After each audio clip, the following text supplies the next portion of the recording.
When I first told this story, I thought no one would believe me because even I didn't fully understand what I had experienced. It wasn't a dream, nor a vision brought on by exhaustion or suggestion. It was something different, something that grabs you from behind and forces you to look at what you don't want to see. I was on a silent retreat, searching for answers I hadn't found for months, when suddenly the atmosphere changed. There were no lights, no supernatural voices, but there was a sensation so intense it left me breathless, as if an invisible force had opened a gate that had always been closed. In an instant, I was no longer there.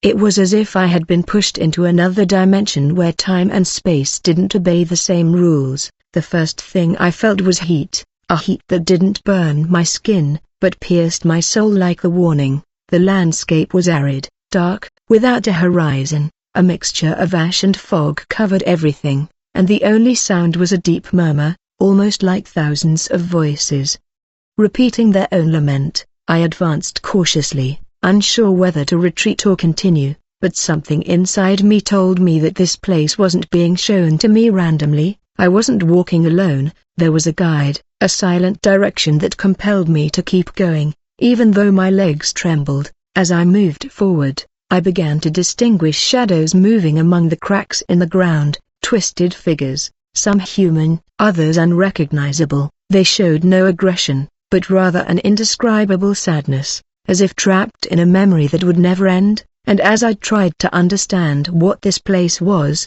a faint light appeared in the distance. It wasn't a warm light, but a bluish, intermittent glow that seemed to flicker like a broken lighthouse. I felt a strange tension in my chest, because that brightness shouldn't exist in a place like this. When I got closer, I understood that the light came from a wide space, like some kind of underground valley. There, the silence was broken by a metallic sound, a dry click, as if chains were being dragged, and then I saw him. I didn't expect to recognize anyone in a place like this, but the figure before me left me paralyzed. He wasn't a monster, he wasn't an anonymous shadow.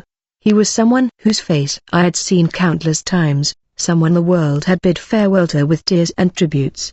He was sitting with his back hunched, staring at a point lost in the void. What impressed me most wasn't his presence, but his state. There was no fire around him, no flames consuming him as we usually imagine. When we think of damnation, what we see is a deep wear and tear, a kind of emotional fracture that is visible even in his smallest gestures. He seemed trapped, not by physical chains, but by the weight of something that was suffocating him from within, and although at first I hesitated, I soon recognized him. It was Paul Walker, not the one everyone remembers on screen, not the charismatic icon who seemed made of light and adrenaline. He was a broken soul, as if carrying a weight no one had ever seen in life. I stood watching him, not knowing how to approach him, not even knowing if I should, but at that moment he raised his head and his gaze pierced me completely. It wasn't a look of hatred or fear, it was a mixture of shame, confusion, and a weariness so deep it seemed eternal. And it was there, in that silent encounter, that I understood that what I was seeing had nothing to do with cinematic punishments. What I had before me, it was something much more human, painful, and real, a soul confronting the truth of itself. When that gaze met mine, I felt something I had never experienced. It wasn't fear, nor compassion in the classical sense. It was a brutal awareness that that place didn't show caricatures of suffering, but rather truths that people avoid in their entire lives. Paul Walker seemed to be trying to say something, but his mouth didn't move. He communicated like he followed human rules. It was as if each memory transforms into language, each recollection into an image. It was, and precisely it made it happen around me. The atmosphere trembled slightly as if he were breathing, and suddenly scenes began to emerge in the air like living projections. They weren't scenes from films or public events, they were moments that carried emotional weight, intimate fragments that any weight would hide. I remembered that many people fed on his image as an eternal mercenary, a symbol of speeds, freedoms, perfect equates. But the nothing said it mattered so much more. They showed internal chapters, obstacles, omissions, prisoners, fears, never told, responsibilities that he was tempted to carry, and that were crushed inside. There was no explicit revelation, only the exposure kept in the shadows throughout a lifetime. He observed each fragment as a mixture of respect and discomfort. We never imagined that people you celebrate also bleed inside, that public smile sometimes hides struggles that no one. Paul seems to relive each step as a painful lucidity, as one stands before a mirror that does not allow one to deviate from what one perceived that torment. There it was not imposed by shadowy creatures as we usually imagine but by one's own truth. It was conscience confronting that which was never resolved. In that place it was more penetrating than any fire. For a moment, the atmosphere darkens again and the project disappeared. Paul's head seemed to recognize an inevitable weight. I felt I wanted to speak to him more,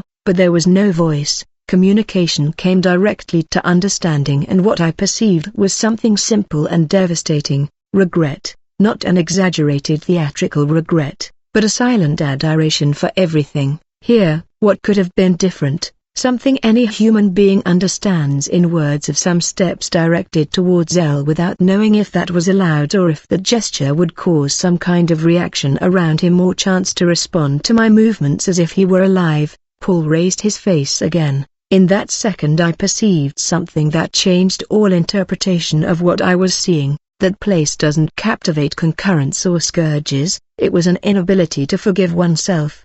It was as if imprisoned in one's own memory, in unhealed pitfalls, in expectations impossible to reach. There were no screams, no sinister figures, no imposing punitive condemnation. There seems to open from within. That it was the most disturbing of all, because it made me understand that the worst suffering is external and internal, and when the soul sees itself in escape within its own belated repentance. Paul seems to try to explain this only as alone as you wished someone would understand that sometimes the hardest burden to face is not the same world. The silence of that place was so profound that it seemed like an entity. I stood there trying to absorb everything. As I observed, a thought pierced me.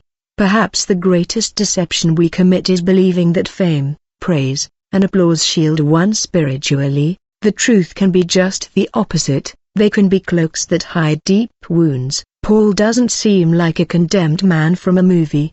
He seems like a human being facing his own truth without filters, and it was at that moment that I felt again that invisible force behind me, something that indicated that what I should see in that place was something else. The presence behind me grew more intense, as if someone were urging me to move forward, though every part of me begged to stay there in front of him, trying to understand what that vision truly meant. It wasn't mere curiosity, it was a kind of silent responsibility that seemed to grow with each passing second. I felt the atmosphere open up as if an invisible corridor were emerging from the shadows, pushing me to continue. Paul remained motionless, but his gaze stayed fixed on me, as if he knew that what I was about to see would explain everything. I took a step into that corridor, and the surroundings changed almost immediately. The darkness began to take shape, and what had once been a boundless landscape transformed into a scarred zone. The ground was riddled with deep fissures, and within them, lights pulsed like veins. There was no fire, but there was a reddish glow emanating from the depths, giving the impression that the ground was breathing. It was a place that conveyed a wordless message: here come those who live fragmented inside. As I walked on, figures began to appear along the side of the road. They weren't people I knew, but they all carried similar expressions: exhaustion, confusion, the feeling of having run too far without knowing where they were going. Some walked in circles, others sat clutching their heads as if reliving scenes they wanted to forget. The air was filled with echoes, not shouts, but repeated thoughts, phrases that one tells oneself when trying to convince oneself of things one doesn't truly feel. It was then that I understood that this place was connected to Paul in a symbolic way. He had been a man who lived on the edge, always in motion, always surrounded by external expectations. Speed had been part of his public identity,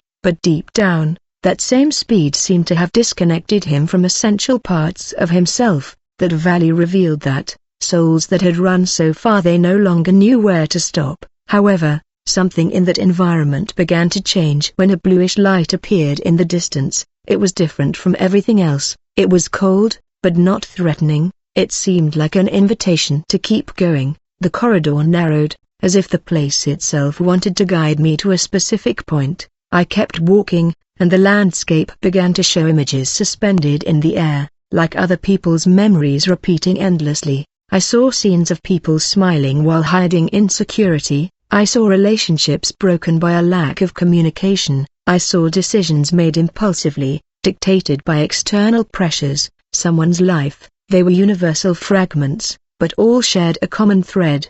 The internal struggle between the image we show to the world and the truth we carry within. It was as if that place revealed the tension that exists between who we are and who we try to be to please others. That bluish light intensified, and as I approached, I understood its origin. It was a kind of open room, without doors or walls, supported only by columns formed by shadows. In the center was something resembling a seat, but it wasn't a throne or a chair. It was a structure that vibrated as if reacting to the presence of whoever approached, and when I stopped in front of it, the entire surroundings fell silent. Then I understood. That place was where souls confronted their true motivations. That was the point where excuses vanished, where achievements and others' expectations no longer mattered. Here, only the true intention behind every action was revealed, and suddenly, the figure of Paul Walker reappeared a few meters away, not as a trapped spirit, but as a reflection showing what had led him there.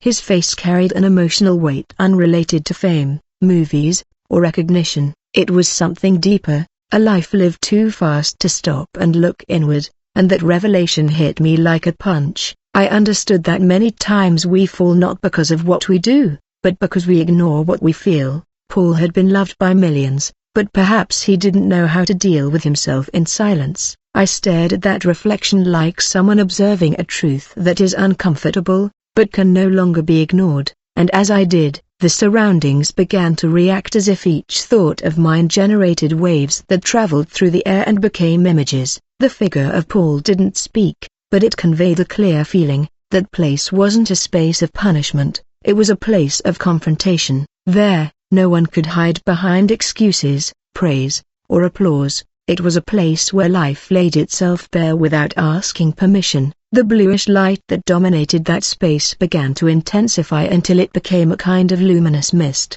When that mist surrounded me, I felt something like being examined from within. It wasn't a threat, more a kind of deep emotional reading, as if that place also wanted to know who I was or who entered it. It was an uncomfortable sensation because I perceived that I wasn't there as a spectator. I was being included in the same dynamic that others see in other souls. The shadows around moved slowly, revealing more figures that seemed trapped in their own consciousness. Some tried to advance, others to retreat, others remained motionless as if they had absorbed a truth that was difficult to digest. It was strange because nothing there seemed imposed by external force. Everything was internal. It was as if each individual were facing the most honest version of themselves. In that scenario, Paul remained as a symbol of that silent battle that many people live but hide out of fear, pride, or habit. At a certain moment, another progress emerged before me, different from previous ages. It was a slice of life that showed how poems can carry a public brilliance as soon as they fragment in intimacy. I saw responsibilities that weighed too heavily on someone who never asked to be seen as a reference. I saw expectations that accumulated like stones on our shoulders. It was like witnessing a mountain of moments in which someone is gradually giving up. Almost nothing is superfluous, and I perceived that this was the father of what is worth stories of emotional exhaustion that no one noticed. Paulo observed these images as if revisiting essential chapters rather than seeking justifications.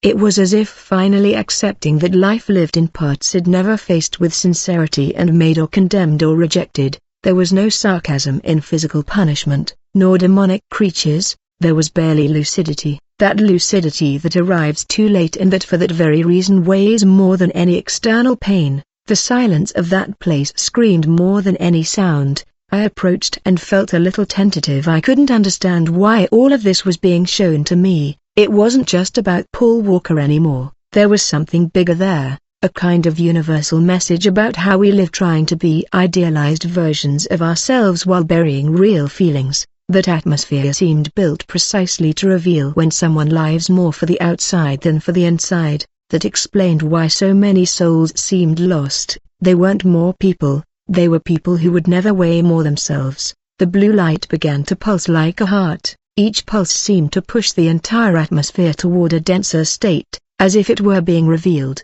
It was about to reveal something that had been hidden until that moment. Paul Walker. This time, there was something different. It wasn't just pain or regret. There was a kind of clarity, a recognition that what was being shown wasn't meant to be overlooked, but rather to remind everyone that it went unnoticed, insofar as it lived at the accelerated pace that the world demands of it. Then I felt again that silent presence behind me, indicating that I should continue, as if that place had more to show and that Paul's story was merely the gateway to a deeper understanding of the human condition. I took a deep breath, trying to prepare myself for what was coming. Although in that place preparation seemed a useless concept, I knew that what was coming next wasn't going to be gentler, it was going to be truer.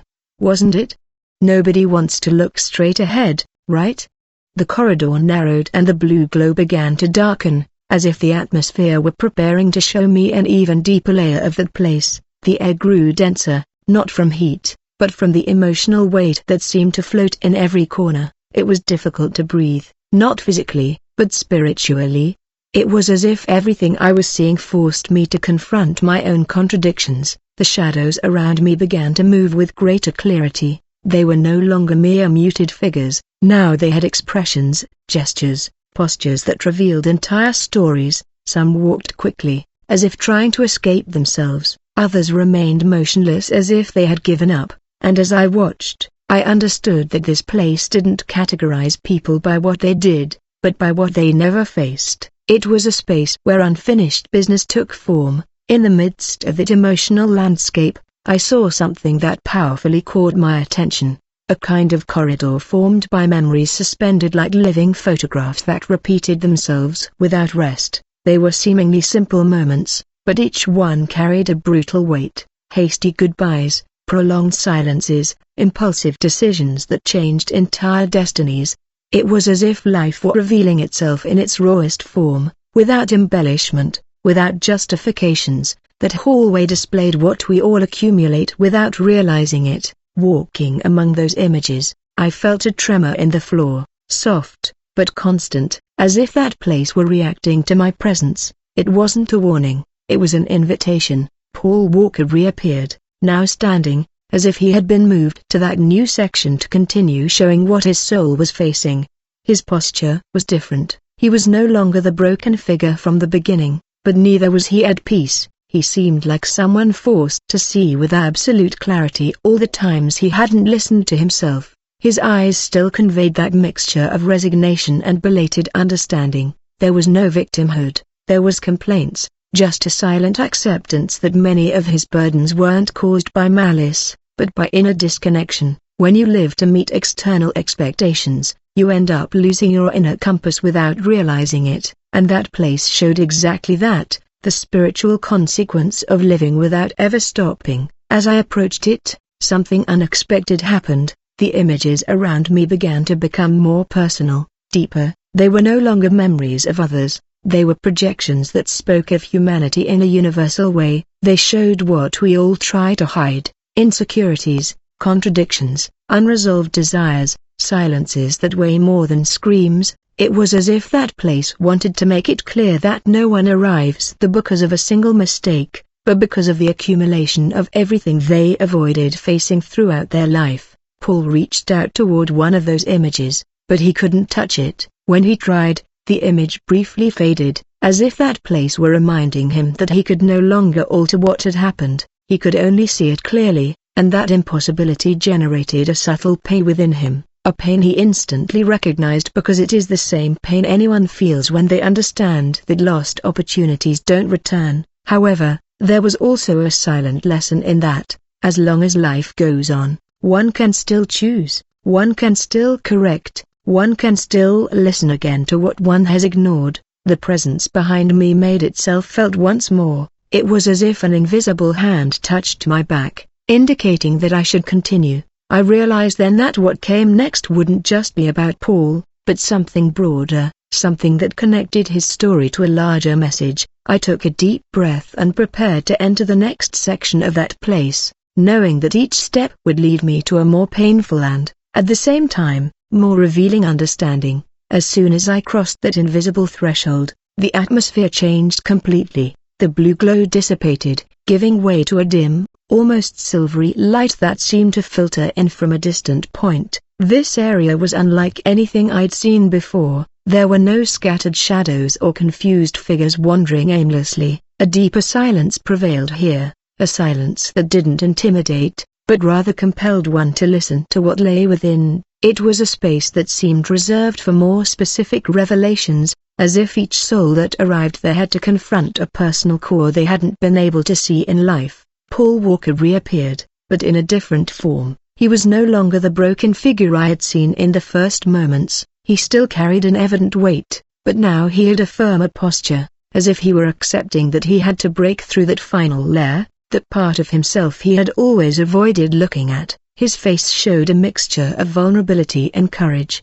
like someone who recognizes that the hardest part isn't what they experienced, but what they ignored for years. Around me, structures made of light and shadow began to emerge, like rooms suspended in the air. Some were open, others remained closed, and I understood that each represented internal aspects, connections, decisions, desires, wounds. It was an emotional map projected outward. Paul walked toward one of these rooms, and as he approached, the structure opened on its own, revealing a scene that seemed to stop time. It was a moment in his life that lacked glamour but carried immense weight. It depicted an important conversation he never had, an apology that never came, a silence that hurt more than any harsh words. Upon entering the room, his expression changed. It was no longer just pain, it was recognition. That place was built for that purpose, so that each soul could clearly see what life, noise, and haste had obscured.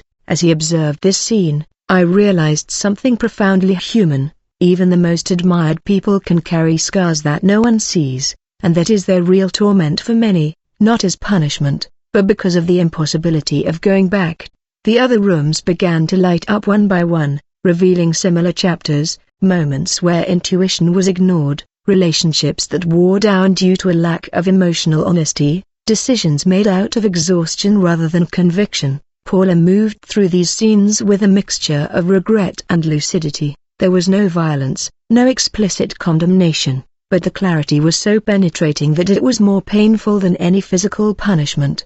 It was as if this place wanted to show that in the end, what truly matters is not what the world thinks of you, but what you think when you see yourself without filters. At one point in the tour, I felt that the environment was reacting to my own thoughts, as if this place also wanted to include me in the experience. It wasn't intimidation, it was an invitation to introspection, to recognize that we all have inner rooms that we avoid opening. Seeing Paul confront his own, I understood that this place didn't depict punished souls, but rather souls exposed to their deepest truth, and that truth, though harsh, didn't intend to destroy, but to reveal what the hurried pace of life had concealed. The silver light then began to concentrate in a single direction, marking a path that seemed to lead to a climax. Paul looked in that direction, and for the first time since I had seen him, his expression changed in a way he hadn't shown before. Acceptance, as if he knew that what was coming next wouldn't be easy, but would be definitive. I understood that this next space contained the essence of that entire vision and that it somehow connected not only to his story, but to the stories of those of us who are still alive. I prepared myself to move forward, sensing that what was to come had a weight that couldn't be taken lightly. The silver light began to form at a specific point in space, as if there were a gravitational center attracting all the energy from that area. Paul took a few steps in that direction, and I followed cautiously. There were no doors, but the atmosphere changed as if we had passed through one. I immediately felt a gentle pressure in my chest, not painful, but intense, like when you face a conversation you've been avoiding for years. That place had no shadows or rooms, completely open, illuminated by a soft clarity that didn't blind, but revealed absolutely everything. In the center was something that looked like a circular platform, made of liquid light. Paul stopped in front of it as if he knew its exact purpose. The platform began to react to his presence, projecting images that didn't come from specific memories, but from condensed emotions. It was different from everything before. Here, scenes weren't shown, but sensations: fear, expectation, responsibility, love, guilt, pure emotions, without context, as if the soul were being distilled to its essence. That intensity was almost overwhelming. Paul closed his eyes like someone receiving a direct emotional shock. I understood that what he was facing was no longer his past, but his true core, that which had driven him, that which had given him strength and also destabilized him. And as I observed, I understood something fundamental: that place didn't punish, but rather gave back, returned the truth that each of us had left buried.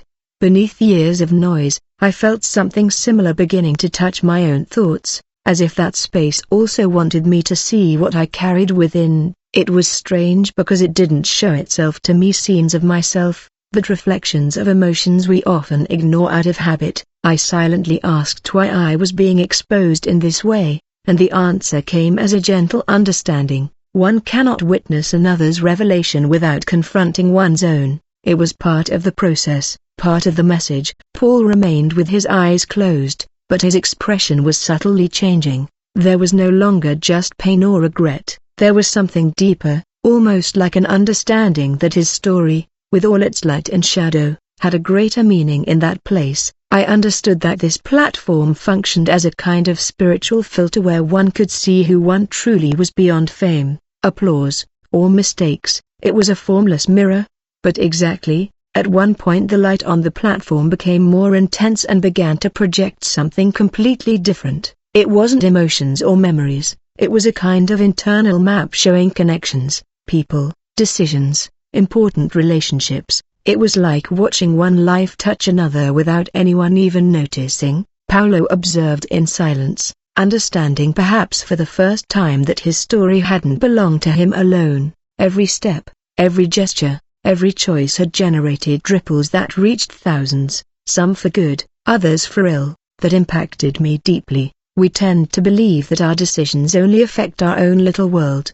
But that map showed something else. Every human being, even unintentionally, leaves deep imprints on others. Paul saw connections he had never imagined, people who were inspired by him, others who got lost trying to imitate him, others who idealized him to the point of hurting themselves. That emotional tapestry was vast, complex, real.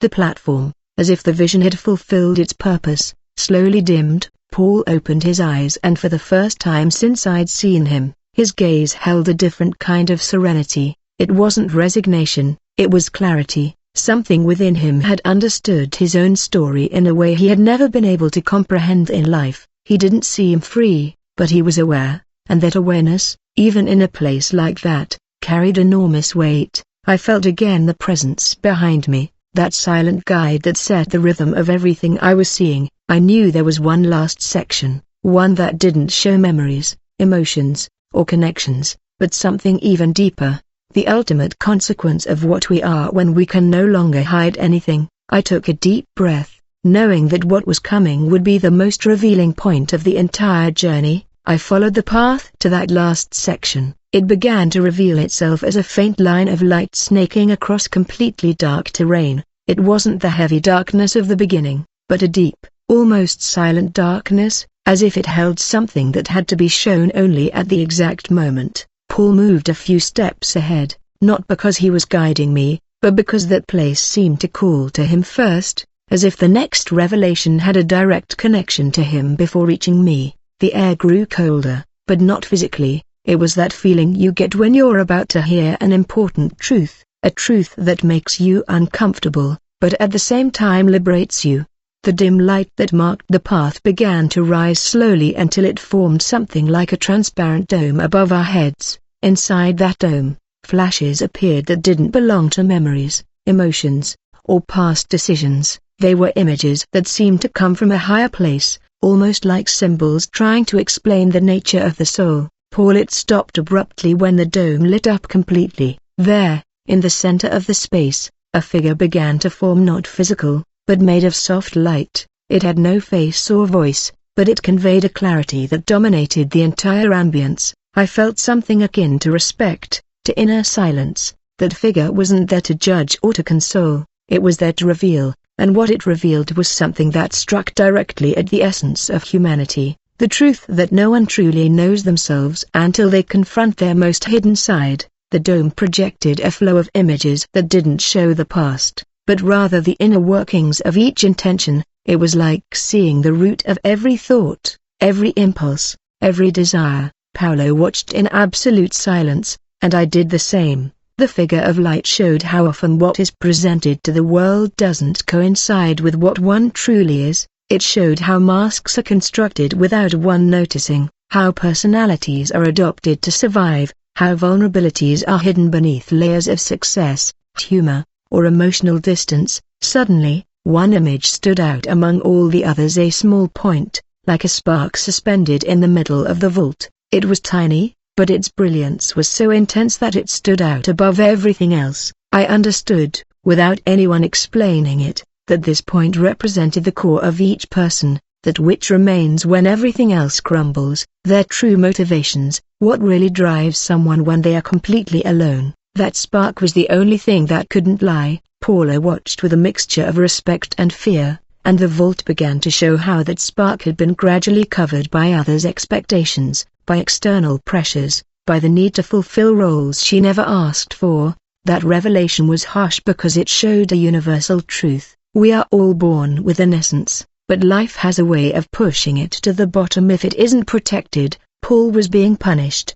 He was seeing his point of origin, that which he lost while the world demanded more than he could give. The figure of light became more intense, and suddenly the vault revealed something that shocked me, a vision of how a person's life can become misaligned with their essence without them even realizing it. It wasn't an accusation, it was a universal warning. Paul watched with a painful calm, as if he finally understood that what had led him to this point wasn't malice, but disconnection from himself, disconnection from his purpose, disconnection from what truly made him who he was. The path beneath us vibrated, and the figure of light slowly faded, as if its message had already been delivered. The vault went dark, returning the space to that silent darkness. Paul took a deep breath, and an understanding appeared in his eyes that he hadn't shown at any point before.